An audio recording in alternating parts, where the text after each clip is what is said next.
BFM Patrimoine. Cédric Decoeur. Nos deux traders sont à leur poste et on les rejoint rapidement. On a un peu de retard, on s'en excuse. 10h34 sur BFM Business. Jean-Louis Cussac depuis Perceval Finance Conseil. Romain Dobré depuis la cellule Info d'Experts de Bourse Direct. Bonjour à tous les deux et merci d'être là ce matin.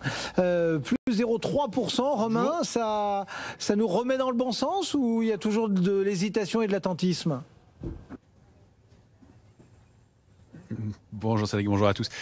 Oui, plutôt l'hésitation et de l'attentisme. On constate qu'il y a un cruel manque de soutien sur le marché depuis l'échéance des marchés dérivés du 18 juin dernier. On avait détruit 11 000 contrats futurs, quel que soit le sens et l'évolution du marché. On a tous les jours détruit un petit peu de contrats futurs. 11 000 au global, c'est pas gigantesque, mais c'est montré qu'il n'y a pas beaucoup d'intérêt.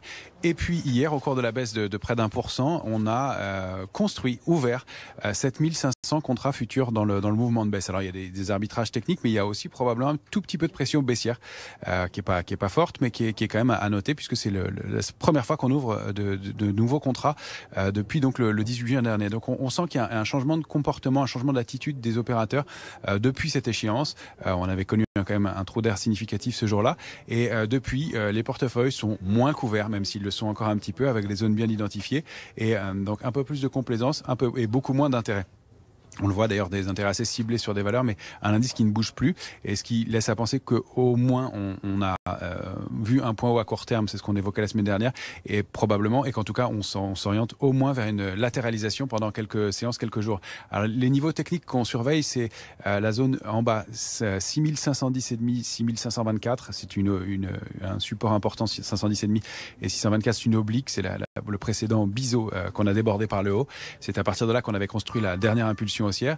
En haut, c'est 6652,5 et à l'intérieur, on s'articule autour, à mon sens, d'une médiane qui est importante, c'est 6583,5.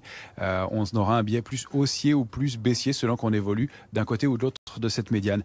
Si on déborde évidemment les niveaux que je vous ai donnés, donc 6510 en bas, 6652 en haut, on peut réactiver des dynamiques un peu plus marquées. Au-delà de 6652, ce serait 6720 points. La première grosse cible, il y a des petits niveaux intermédiaires, mais la première grosse cible, ce serait ça.